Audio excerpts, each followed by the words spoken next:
What up, y'all? It's Crew, also known as Araneae Storm, your Cosmic Rootwork astrologer, checking in for the motherfucking Pluto series.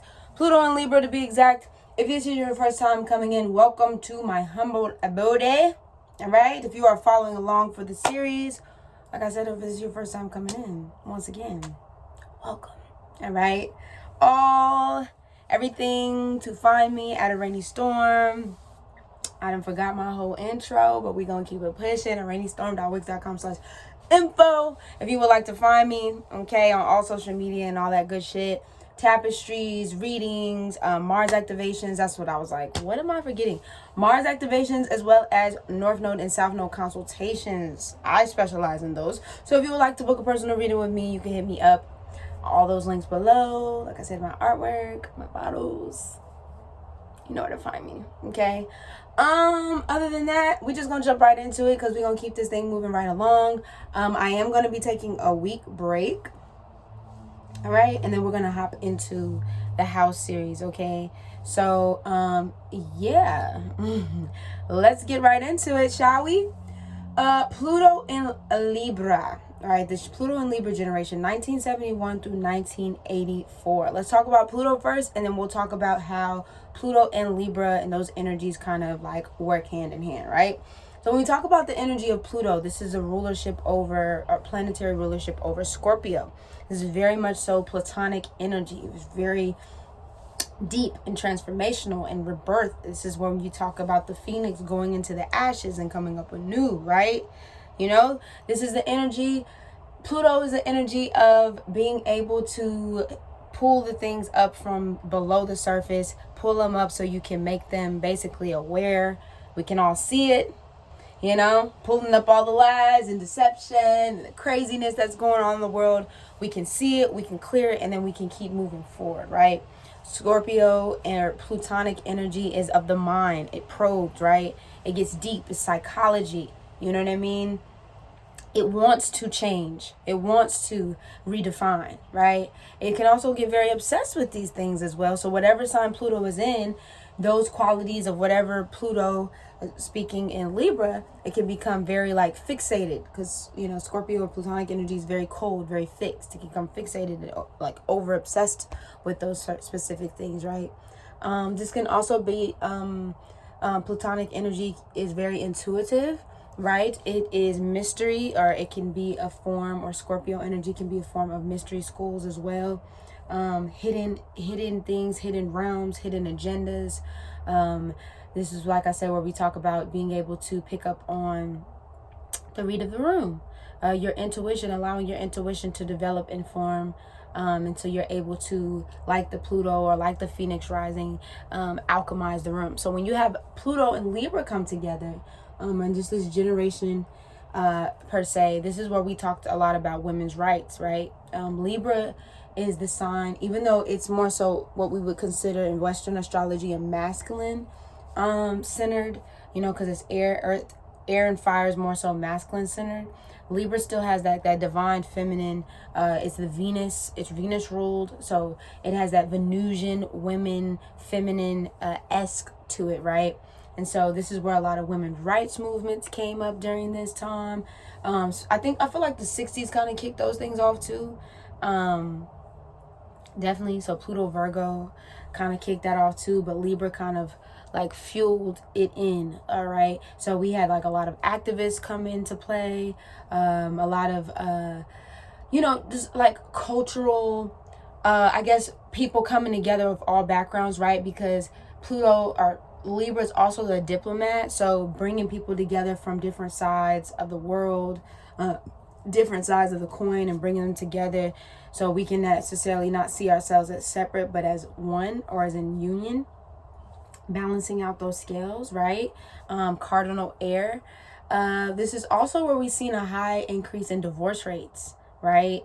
A lot of you know, a lot of this idea of these heteronormative ways of, and if you are in a heterosexual relationship, this is nothing against you, because Libra also can talk about in aspects of sexuality in itself, But no shade to those who are heterosexuals, it's not that, but this is where a lot of people were so used to this idea of what a heteronormative relationship is, what a man and woman should do, and this was actually challenged when Pluto went into Libra. Like, more people were questioning, well, is this how I should really be living my life?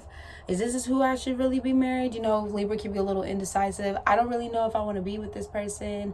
I like them, but I don't know if I want to be with them. Like, so it definitely had that kind of energy when Pluto and Libra is here. So the divorce rate, marriage, partnerships. So these mostly formed bonds between people in relationships. And it didn't necessarily just have to be romantic relationships. This is also be platonic relationships too, in a sense. So those type of relationships formed. This is also where we saw famine and harvest, right? During this time. And it's so interesting, even though it's not the 60s per se, but it's so interesting how we're starting to experience these kind of themes coming around again. And we'll talk about it. I'm gonna make a whole new video.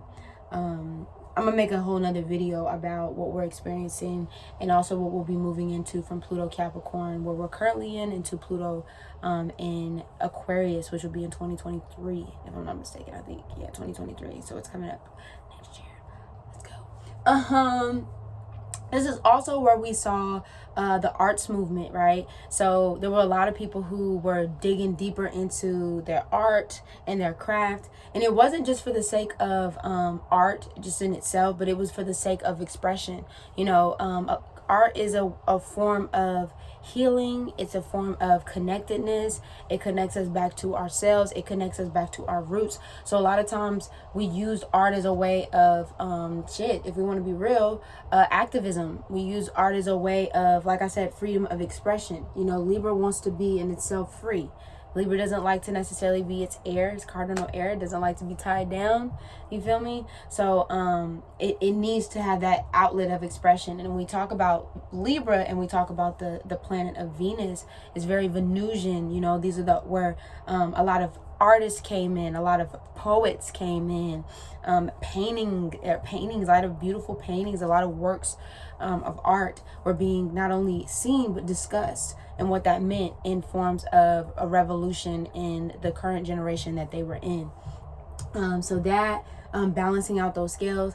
Also, sexuality, once again, was a thing that was a topic of discussion a lot of time, or I would definitely say in this time, especially as we move from Pluto Libra into Pluto Scorpio, which will be the next one that we discuss, which is my generation. Shout out to the Pluto Scorpios. Sexuality. So people expressing themselves through erotica. Erotica poetry was really big at this time. To my erotic poets, shout out to y'all. We love y'all. And it wasn't just for the sake, once again, this wasn't for just the sake of art in itself. This is a way for people to become connected back to themselves. Art is a form, or getting in tune with your sexuality is one of those things where it helps you become connected to your power. Pluto also rules power. You know, Pluto also is your inner power, a source that cannot be given to you, but a source that already is within you.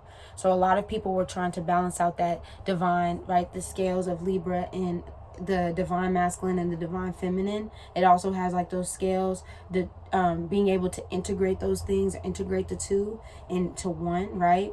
Because Libra is also the form of union, right? So being able to get out of cycles that don't necessarily serve you. So a lot of times, like I said, within marriages, you know, and it didn't just have to be, like I said, heteronormative relationships. This could have been any kind of relationship. There was a lot of divorce rates coming up. A lot of more people wanting to kind of be a little bit more freer, or just transform the way they saw their relationships and who they was loving, and also friendships and things like that. And even money was a thing too, because you cannot forget that Venus is not also just a partnership or relationship zone, but it also Venusian energy, because right, Taurus and Libra share this Venusian planet together. And it also talks about money, right? It also talks about the economic system. And at this time, this is like right before, or right in the time where we came through the crack epidemic, right? But that's a whole nother story. We'll talk about that, because I like to talk about this stuff, but I also like to talk about the history of astrology too, or what was going on at that time. And that's why I like to kind of talk about these planetary things, because man, it's just so much rich. You know what, instead of the houses, I might just do, let me think, I might just end up doing, instead of jumping right into the houses, I might just do, did I already do that? No, I don't think I did a planetary series. I think I did the astrological, or, you know, astrology as far as the zodiac signs, but I don't think I did like the planet. So I might do the planets, go back and talk about the planets in depth, and then we can go into the houses, because I think it'll give y'all a better understanding before we get to that birth chart, you know. So instead of the house situation, instead of going through the houses, we'll go into the planets first, and then we'll talk about each house. So we'll do that. Let's do that first, so y'all are kind of understanding before we, like I said, if I'm like, oh yeah, when you have Pluto in this house, it's like, okay, like, you know, yeah. So anyway, and then let me see, something I said during the playing field, I don't know what that is. Negotiation, I put fight.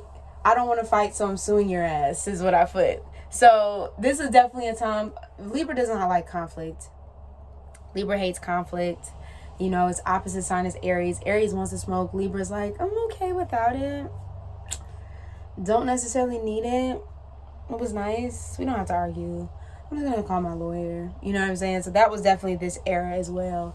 Legal systems and corruption within the legal systems. There was definitely a time where, you know, we're still doing it to this day, right? But this is where people started to get a little bit more out of like this energy of like brainwashing, no shade, but a lot of people were getting out of this mindset, you know, as we left the 60s, or out of the 50s into the 60s, and they're like, wait a minute, the government's been playing us all along. This is some bullshit.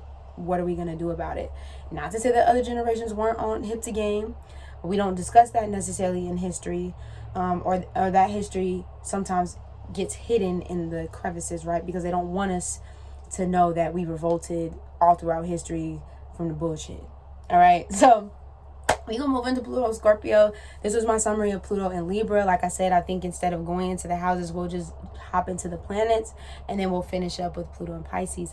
I'm so sorry, y'all, that I slacked a little bit, you know, on the finishing out the series. Y'all know I usually be on my shit, but like I said, it's been crazy, you feel me? But before we get into this Mercury retrograde in Gemini, I'm trying to like squall everything out. So we're gonna catch up. And yeah, I'm actually on the Pluto Pisces day, so I'm just gonna upload everything at once. And like I said, we're gonna take a little break, a week break, and then we'll jump into the planetary series, and then we'll move into the house series after that. Okay, all right, y'all, you already know what it is. It's Araneae, so I'm checking in, checking out without a motherfucking doubt.